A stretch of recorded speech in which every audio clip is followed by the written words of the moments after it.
When it comes to autoimmune diseases, chronic pain disorders, uh, fundamental disabilities, and mental illnesses, whether it be generalized anxiety or chronic depression or otherwise, whether it's something that gives pain or illness to the physical body or mentally, um, they're just so commonplace in this realm that to be an apologist for um,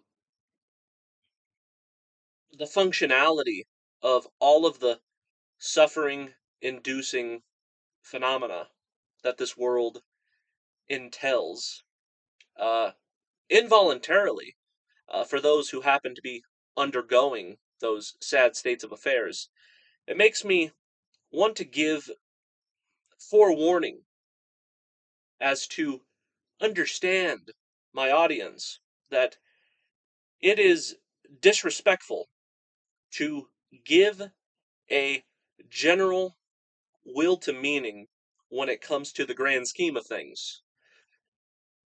Because for those who suffer with mental illness or fundamental disabilities, whereby I do not, but those who do definitely do. Same with chronic pain, autoimmune diseases. I do not, but those who do most certainly do. If I had to give a claim to undergoing any of that sort of suffering, I think it would be anxiety, depression, but that's so commonplace that it's just comorbid with sentience existing in a crazy, fucked up place like this. Well, I'm certainly nothing special or unique as far as that's concerned, but I'm so sick and tired of people being an apologist for this realm and giving a million excuses as to why it's worthy to exist as it exists. People will say that there's growth towards the spiritual evolution when it comes to suffering. Okay, if you want to speak for yourself, then speak for yourself. That makes you a fool. But when you speak in general terms and say, the suffering of sentience in general, let me just stop you right there. Speak for yourself. Don't speak for me, him, her, or anybody else, because you're not the one that's undergoing what they're undergoing.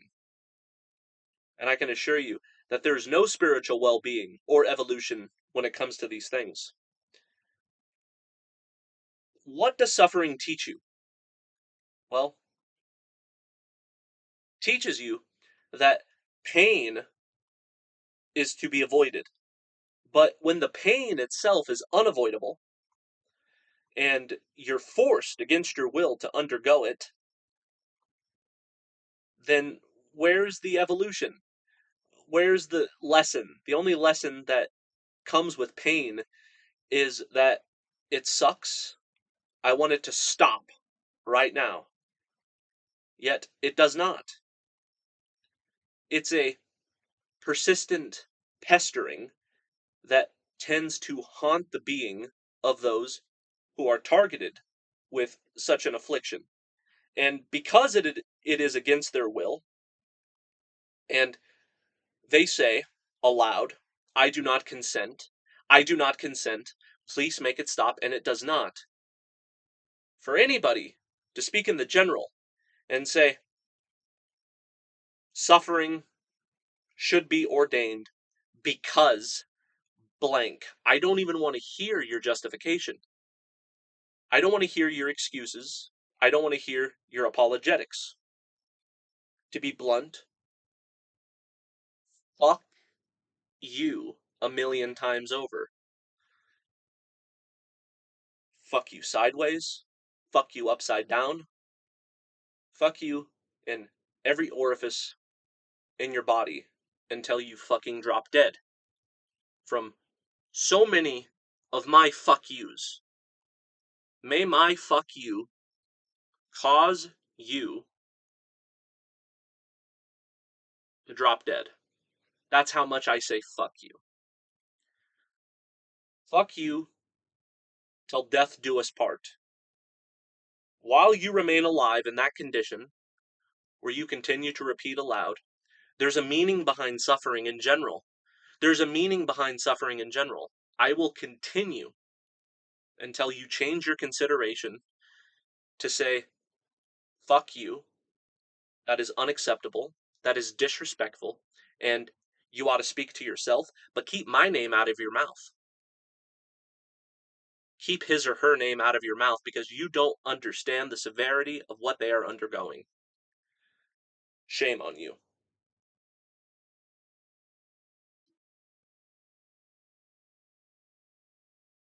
I was so long-winded that my goddamn cigarette went out.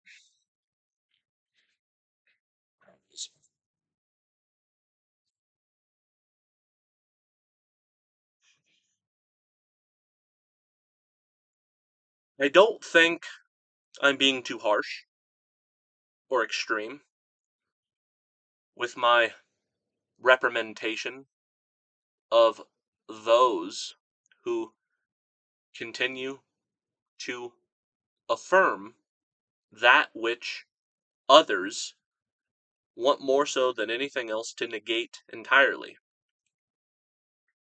When it comes to something that I negate, which is my own suffering, and I also negate the suffering in general, especially when it comes to, on another note, poverty, starvation, physical abuse, emotional abuse, sexual abuse. All of these things are commonplace even in the Western world, not to mention on an international sense.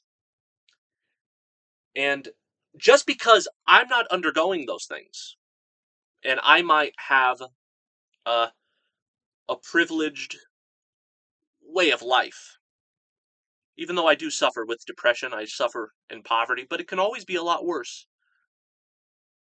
I know because I witness people who are experiencing a lot worse. Like my mother, who has chronic pain, autoimmune diseases. Her fucking hip just went out the other day. She's bedridden. She can't get out of bed. She suffers. She goes, ow, ow, all fucking day, all night.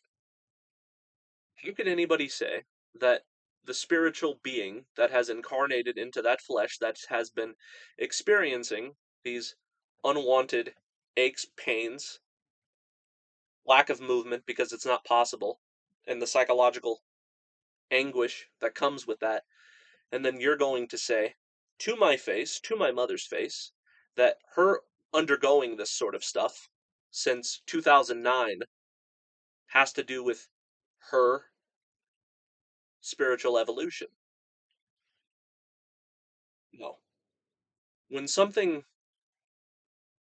is torturing your sentience and your spirit is residing in the body that is experiencing all of this pain and mental anguish, it's not doing spirit any favor. All it's doing is putting spirit in a position where it's trapped inside of a flesh that is actively being tortured for years on end. The spirit wants nothing more than to be relieved from the body and from the psychological anguish. That's all it wants.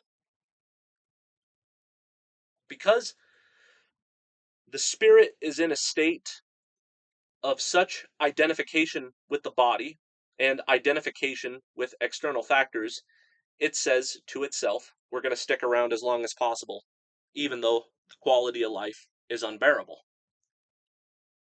Because there's too much attachment emotionally to the family. Oh, if I was to die, that would be so heartbreaking. I would miss my kids too much, etc.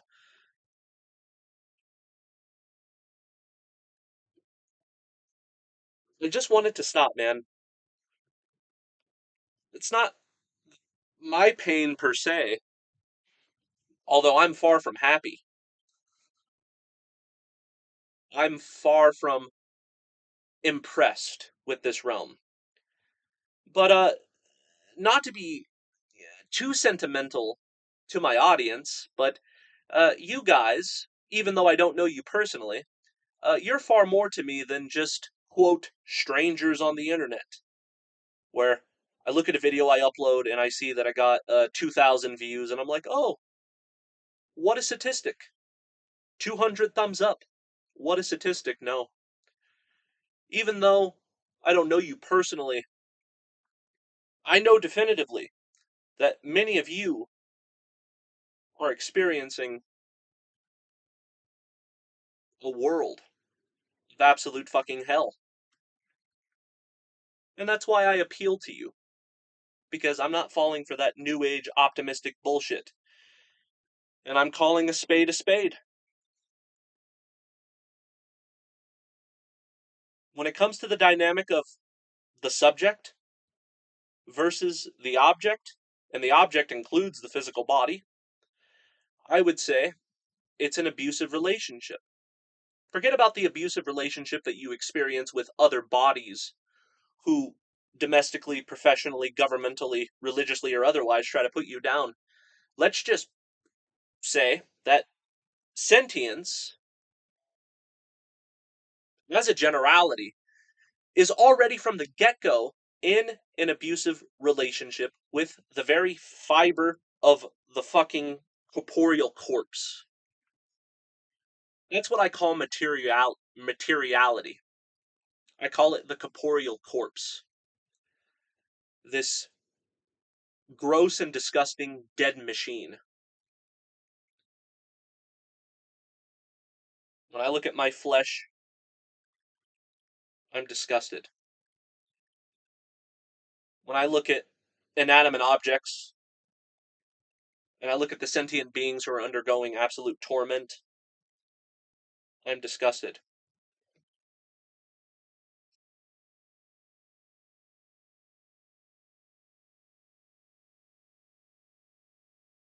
Sometimes I make videos and I don't upload them because I feel like I'm being too redundant.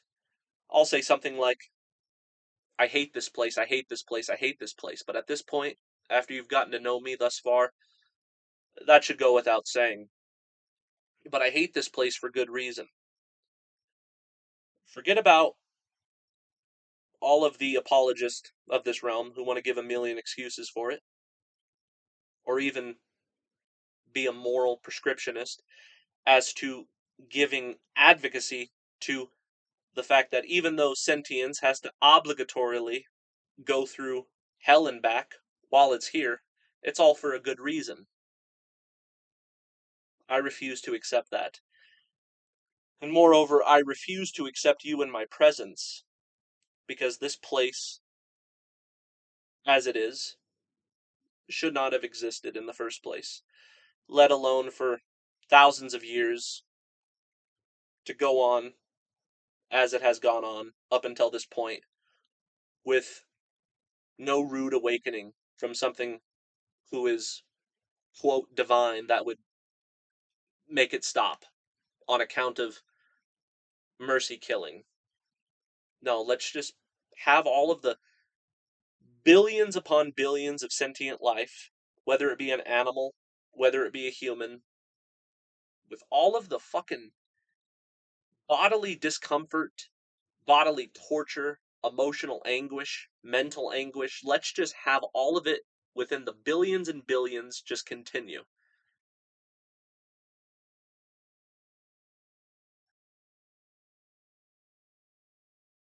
I'm sorry, I think I just fucking heard a machine gun outside. I live in the ghetto. There's often shootouts a few miles away, and every now and again you'll just hear like a fucking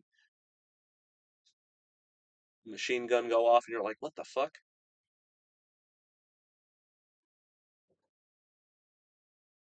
That's another thing about this reality.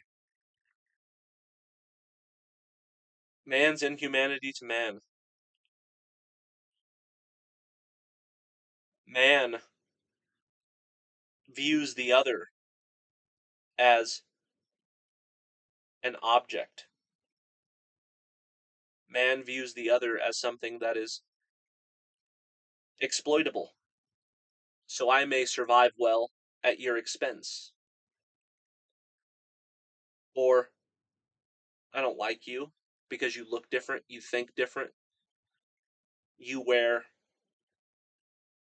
repping the color blue, I'm repping the color red, so let's fucking kill each other. Bloods and Crips are a pretty big issue in my current location. That was probably why that machine gun was going off.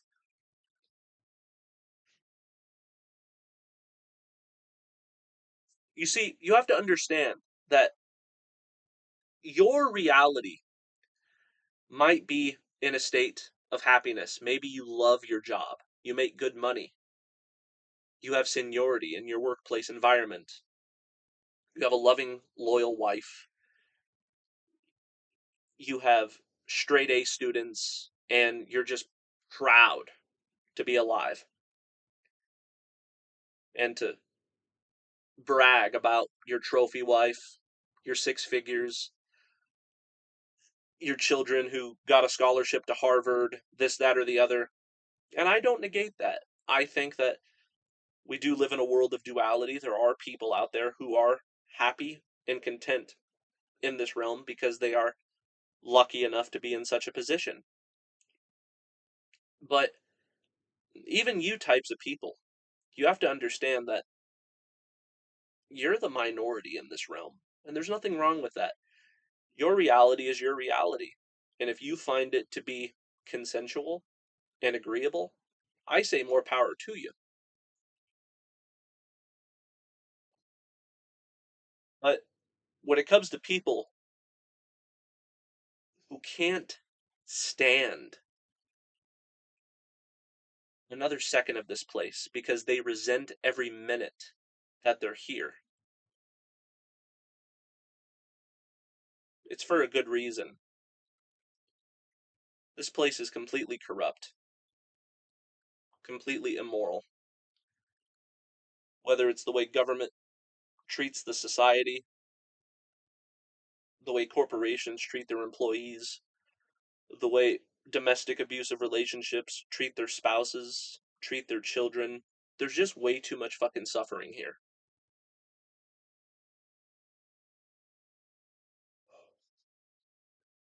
There's way too much agony. So the purpose of this video is to give a reminder that if you want to advocate for an agreeableness based upon your reality, I think you have the right to do so. But you don't have any right to proclaim a philosophical optimism insofar as being an apologist or giving a million excuses for the fact that suffering seems to outweigh pleasure in this world. And if people seem to be, quote, happy, a lot of it is just coping. A lot of people force themselves to be happy because their shitty reality is all they've ever known, and they just try to make the best of it. You know? Like, for example, I go to my cousin's house, and he works full-time at a 7-Eleven. His wife works full-time at the Super Walmart, and their kids have to go to a babysitter for the vast majority of the day because they're too busy working from 9 o'clock in the morning to 10 o'clock at night, 5 days a week. And regardless of them working full time, both of them making $20 an hour, when you go to their house, you're sweating bullets because even they say that they can afford to put food on the table, they can afford to pay the rent, but they can't really afford much else. The electric bill is far too high in the summertime when they have their AC running, so they decide to only have it on just a few hours a day. Then they turn it off because they can't afford it.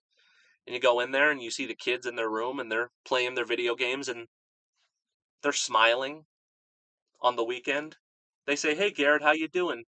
They're sweating profusely. And mom and dad,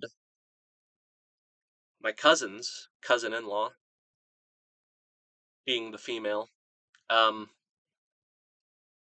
sitting in the living room watching a comedy, eating popcorn, laughing, sweating profusely, and they say, "Oh, hey, Garrett,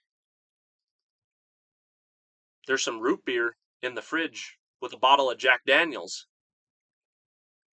That's what we're drinking on. We left you a quarter of a bottle. We're done. We're all fucked up." And they are. They're all slurring their words and shit. That's how they cope. And I said, "Thank you. I got plenty to drink at home. I'm going to save that bottle for you guys. You guys need it more than I do."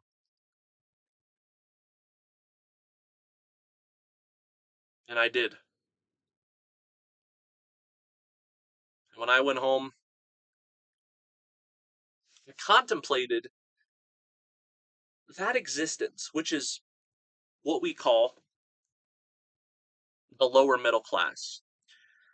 See, the vast majority of the American population, probably the Western world as we know it, but I just speak upon the American viewpoint because I am an American. Um, that's how most people live. You've got a husband and a wife that work full time. Sometimes they even allow roommates to sleep in the spare bedrooms so they can get a little more rent, where it requires two or more people working full time, put all of their money together at the end of the month just to live in a situation where when it's over 100 degrees Fahrenheit in the Mojave Desert, they can't even run their AC because that's like an additional $400. But at least they always find a little at least they find a little money left over in their wallet to buy a bottle of root beer and Jack Daniels because it makes life a little more bearable when you're in that type of a situation. You know, I would say that what we call the middle class, whether it be middle class, lower middle class, it's basically just poverty. I think upper middle class would be the only exception.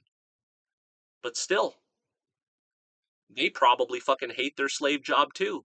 They're in a toxic workplace environment. They just happen to be undergoing a certain cubicle, being a pencil pusher with somebody breathing down their neck, where they just happen to make a little more money. But then you have somebody like me who's a bachelor, and even when I worked full time doing something that was far above minimum wage, where I was making over $30 an hour and I was working full time, I still didn't have enough fucking money to be in any different of a situation than living in an RV in my parents' backyard. Because I technically had just enough money to pay rent in a studio apartment. But was I able to afford car payments, gas money, electric, phone bill, all of the other expenses of life? No. I would have been able to afford just rent. Maybe I could have lived off of peanut butter and jelly sandwiches and canned tuna.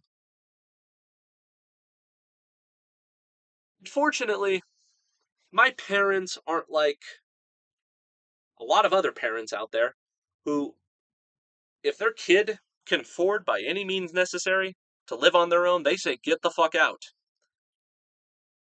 Fortunately, my parents have never been like that. As long as I just throw down a few $100s of rent, they didn't mind. And I had a lot of cash money. I was thankful for that. But even then, being in a situation where my parents didn't kick me out, I had a lot of extra cash money because unlike everybody else, it doesn't all go to fucking bills and shit.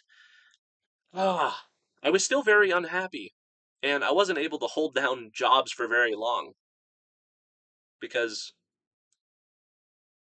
as soon as somebody would be condescending to me in any way, shape, or form, I wouldn't tolerate it for a second. Because one dynamic about this reality that's never quite made sense to me is the dichotomy between subordinated and subordinator. See, that's why I can't survive well in this matrix, is I don't do well under subordination, where there's somebody I don't respect, somebody who I think is beneath me, but yet I'm the junior and they're the senior. And they feel like because of that codependency, because, hey, we're the ones that gave you the job in the first place, they say, hey, I don't mind the task at hand. I don't really care what the task is. It sucks. I understand. Work in general sucks, but it's not the expenditure of energy as far as the manual laborness itself that really upsets me. That mainly upsets my body and my time that I'm wasting where I'd much rather be doing something else. No, what really drives me insane is dealing with any type of disrespect towards my behalf or condescension in any way, shape, or form. That's why I can't maintain employment.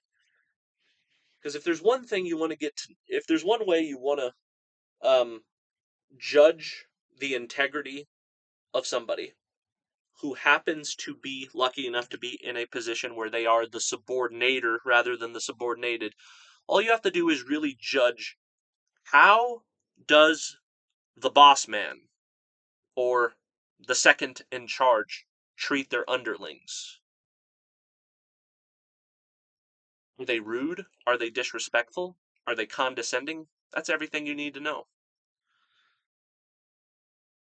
And that's why I really struggle with any type of employment whatsoever. And that's why when you go to my cousin's house, for instance, he'll tell you that when he's working at the grocery store, or she, rather, working at the grocery store, she has to put up with all kinds of condescension, especially from shoppers. They'll say, hey, where could I find mustard? And then they'll say, oh, on aisle 5. But then they're out of stock. They didn't know it. And then the customer will come back and start bitching at this woman who's working at this grocery store. And they'll say, hey, I looked and it seems you guys are completely out of condiments. Oh, I'm sorry. Huh, you guys need to get your shit together. I'm gonna go fucking shop at the other grocery store. You guys are fucking a joke. Got all these fucking chicken strips. You guys don't even have ketchup. Now I can't even buy this. As if it's her fault. She's the one that stocks the shelves. She's not the one that controls buy and demand.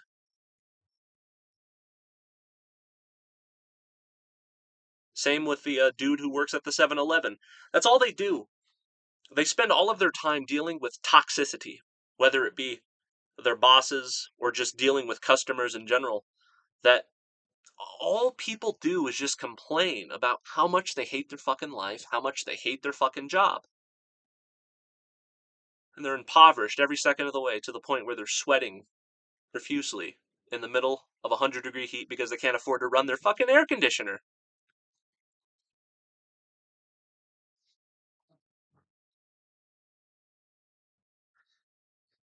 It's disgusting.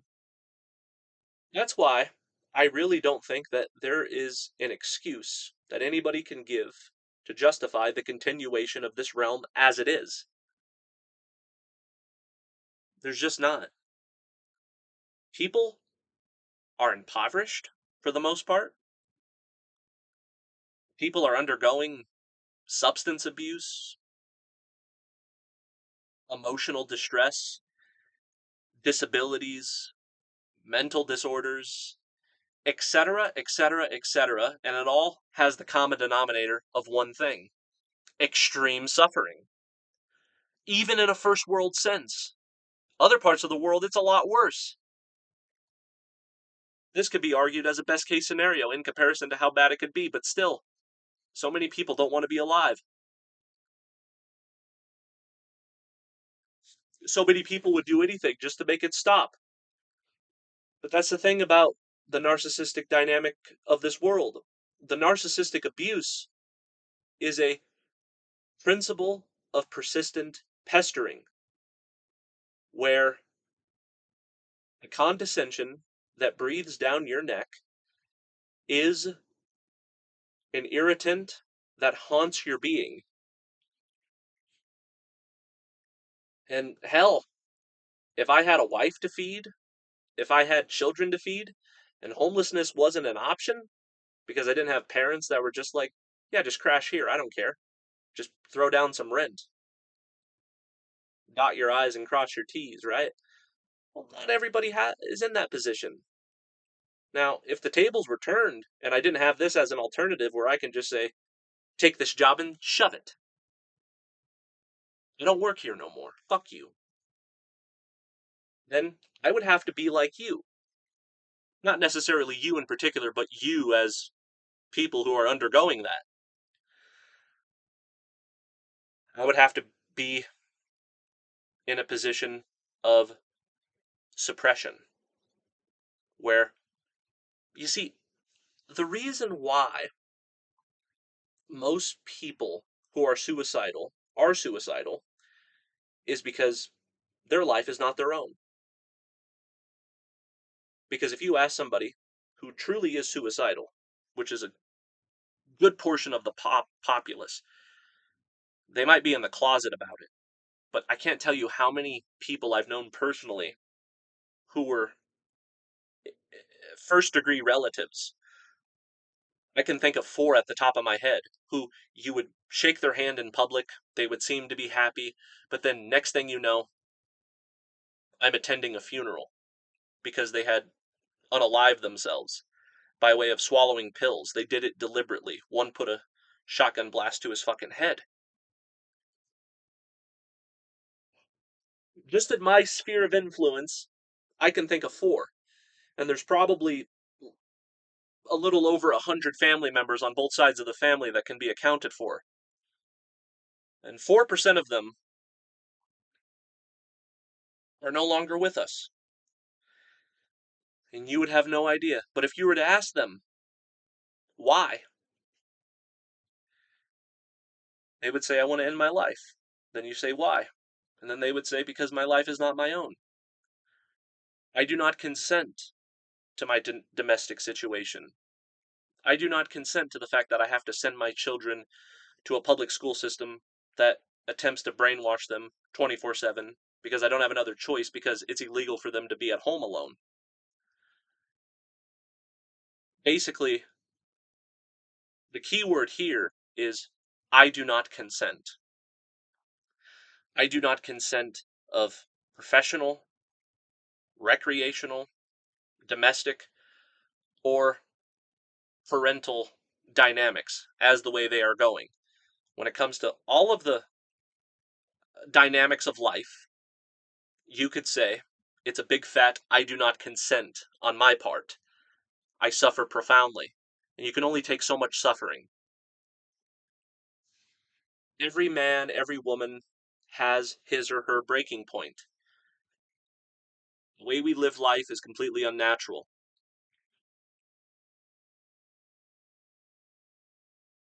So, let me ask you a question. Would you say that your life is your own? Are you the cause or are you the effect? Do you control the environment or does the environment control you?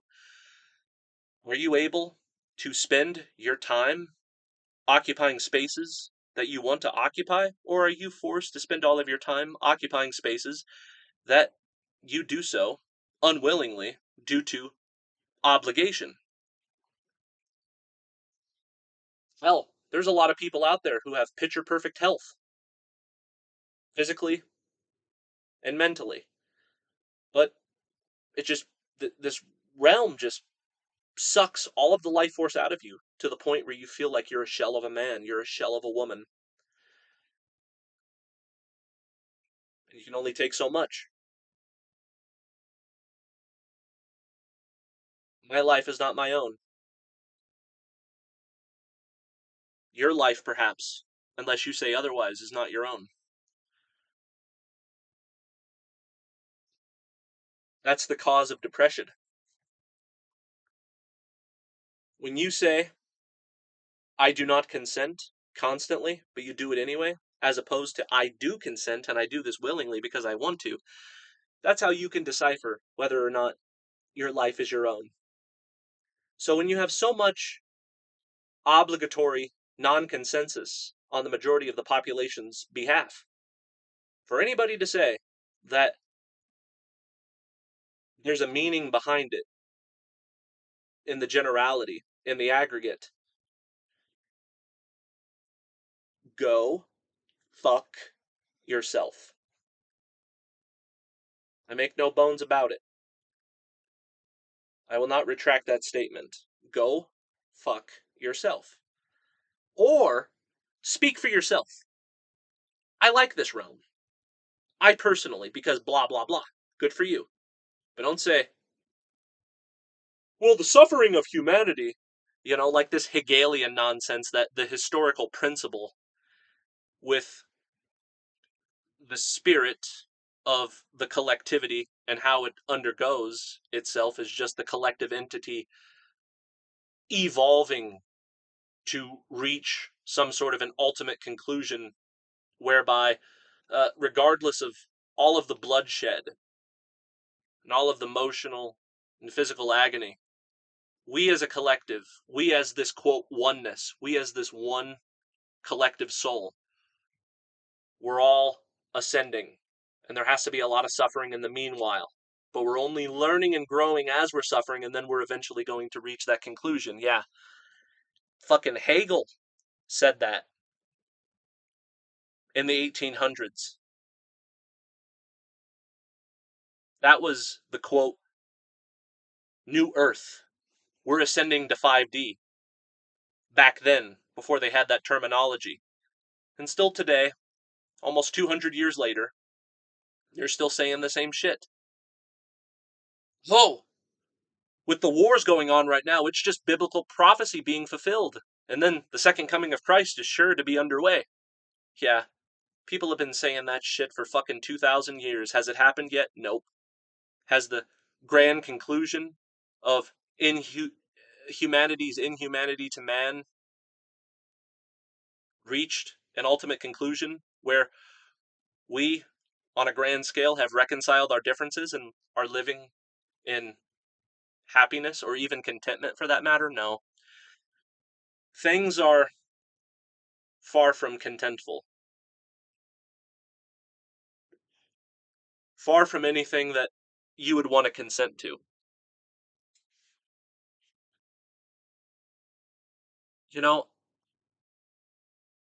I think optimism is really a mental illness. What is there to be optimistic about? Really?